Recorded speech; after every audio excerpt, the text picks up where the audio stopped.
Assalamualaikum warahmatullahi wabarakatuh. Bismillahirrahmanirrahim. Pemirsa yang budiman, kali ini kita akan mengupas sosok manusia yang namanya tercantum sebagai salah satu nama surat dalam Al-Quranul Karim, yakni Luqman Al-Hakim.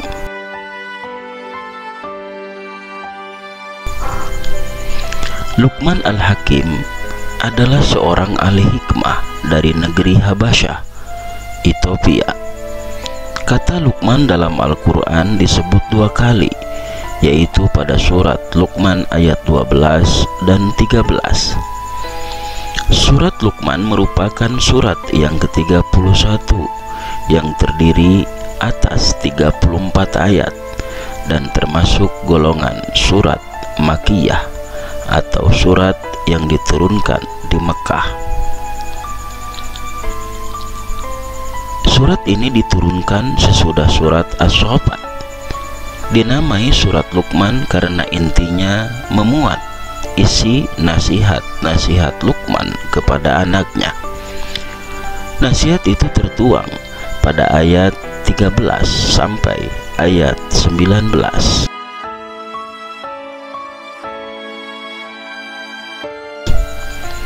Dalam ilmu tata bahasa Arab, nama Luqman setimbang dengan kata Usman atau Umron. Nama lengkap beliau adalah Luqman bin Ba'ura, anak dari saudara perempuan Nabi Ayub alaihissalam. Riwayat lain mengatakan bahwa beliau adalah anak dari bibi Nabi Ayub alaihissalam, keturunan Azar, yaitu ayah dari Nabi Ibrahim alaihissalam. Diperkirakan ia hidup pada masa Nabi Ayub alaihissalam. Ia dianugerahi umur yang panjang. Menurut hikayat, beliau berumur sampai 1000 tahun, sehingga sempat menjumpai Nabi Daud alaihissalam. Ada riwayat lain yang mengatakan beliau adalah seorang hakim di kalangan Bani Israel.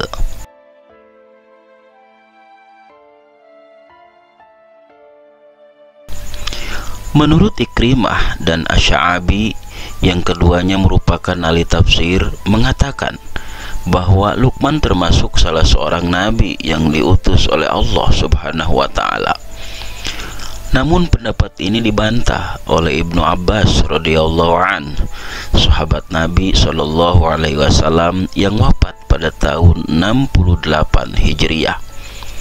Ibnu Abbas radhiyallahu an mengatakan bahwa Luqman bukanlah nabi, bukan pula raja, melainkan seorang penggembala kulit hitam yang kemudian dianugerahi oleh Allah Subhanahu wa ta'ala dengan ilmu hikmah. Kemudian namanya diabadikan dalam Al-Quran. Pendapat Ibnu Abbas radhiyallahu anhu ini didukung oleh jumhur ulama yang sepakat bahwa Luqman bukan nabi, tetapi seorang yang diberi hikmah oleh Allah Subhanahu wa ta'ala. Karena dalam Al-Quran ia dinyatakan sebagai orang yang diberi hikmah oleh Allah Subhanahu wa ta'ala, maka ia pun digelari Luqman Al-Hakim, artinya Luqman yang dianugerahi hikmah.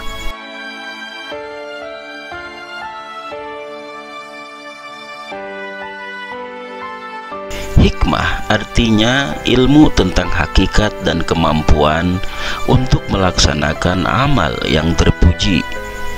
Tentang hikmah yang dianugerahkan Allah kepada Luqman, menurut Imam At-Tabari yang wafat pada tahun 310 Hijriah, dalam tafsirnya Jami'ul Bayan fi Tafsiril Quran, mengisahkan antara lain bahwa pada suatu ketika Luqman diperintahkan menyembelih seekor kambing. Lalu ia diminta mengeluarkan bagian mana yang paling baik dari tubuh kambing tersebut. Tanpa berpikir panjang, Luqman Hakim segera mengambil hati dan lidah kambing itu. Kemudian dalam kesempatan berikutnya ia diminta lagi memotong seekor kambing. Dan setelah itu kepadanya diperintahkan untuk menunjukkan bagian mana yang paling buruk. Dengan spontan ia mengeluarkan hati dan lidah kambing tersebut. Tentang kedua pilihannya itu, ia menjelaskan bahwa dalam diri makhluk, terutama manusia, ada dua bagian yang paling menentukan, yaitu hati dan lidahnya. Kalau keduanya baik, berarti baik pula manusianya. Demikian pula sebaliknya.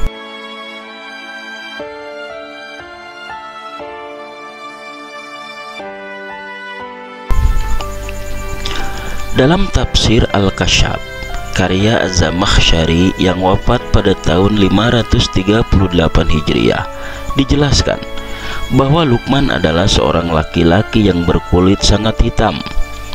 Pada masa Nabi Shallallahu Alaihi Wasallam banyak bangsa kulit hitam yang memeluk agama Islam. Lalu orang-orang Arab melecehkan mereka. Nabi Shallallahu Alaihi Wasallam tidak senang dengan sikap orang-orang Arab tersebut. Lalu beliau bersabda, "Jadikanlah orang-orang kulit hitam itu sebagai pemimpin, karena kelak 3 dari orang kulit hitam akan menjadi pemimpin ahli surga. Mereka itu adalah Luqman Al-Hakim, Mahja, yaitu budak Umar bin Khattab, dan Bilal bin Rabah." Hadis ini diriwayatkan oleh Ibnu Abbas. Di samping kulitnya yang sangat hitam, dalam kitab tafsir itu juga digambarkan bahwa Luqman mempunyai muka yang amat buruk dengan 2 bibir yang sangat tebal. Tetapi di balik keburukan wajahnya tersimpan hati yang amat tulus dan akhlak terpuji. Serta dari bibirnya yang tebal senantiasa meluncur untayan kalimat yang penuh makna. Ia tidak banyak berbicara. Ketika hal itu ditanyakan, ia menjawab bahwa diam itu hikmah, tetapi tidak semua orang dapat melakukannya.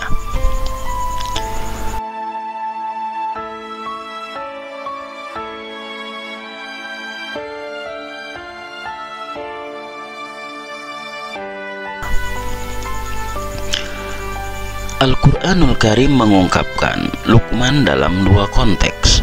Pertama, Luqman sebagai orang yang dikaruniai hikmah lalu bersyukur kepada Allah Subhanahu wa Ta'ala atas karunia-Nya itu. Hal ini termaktub pada surah Luqman ayat 12, yakni walaqad atayna Luqmanal hikmata anishkur lillah wa may yashkur fa innama yashkuru li nafsihi wa man kafara fa innallaha ghaniyyun hamid. Dan sesungguhnya telah kami berikan hikmah kepada Luqman, yaitu bersyukurlah kepada Allah, dan barang siapa yang bersyukur kepada Allah, maka sesungguhnya ia bersyukur untuk dirinya sendiri. Dan barang siapa yang tidak bersyukur, maka sesungguhnya Allah Maha Kaya lagi Maha Terpuji. Para ulama tafsir menjelaskan bahwa ayat ini mengingatkan manusia akan perlunya mensyukuri nikmat Allah Subhanahu wa Ta'ala, karena kebanyakan manusia lupa bersyukur jika diberi nikmat. Padahal dalam konteks ayat tersebut dijelaskan bahwa jika manusia bersyukur atas rahmat Allah Subhanahu wa Ta'ala, manfaat dari kesyukurannya itu akan terpulang kepada dirinya. Sebaliknya, jika manusia tidak bersyukur, akibatnya pun akan berpulang kepada dirinya, sebab Allah Subhanahu wa Ta'ala Maha Kaya dan Maha Terpuji, tidak membutuhkan puji syukur manusia. Konteks yang kedua mengenai Luqman dalam Al-Quran adalah seorang ayah yang memberikan pelajaran dan pendidikan agama serta budi pekerti kepada anak-anaknya. Nama anaknya yang diberi nasihat oleh Luqman Al-Hakim bernama An'am atau juga Ashkam. Para Para ulama menafsirkannya sebagai isyarat dari Allah Subhanahu wa Ta'ala supaya setiap ayah dan ibu melaksanakan hal yang sama terhadap anak-anak mereka, sebagaimana dilakukan oleh Luqman Al-Hakim.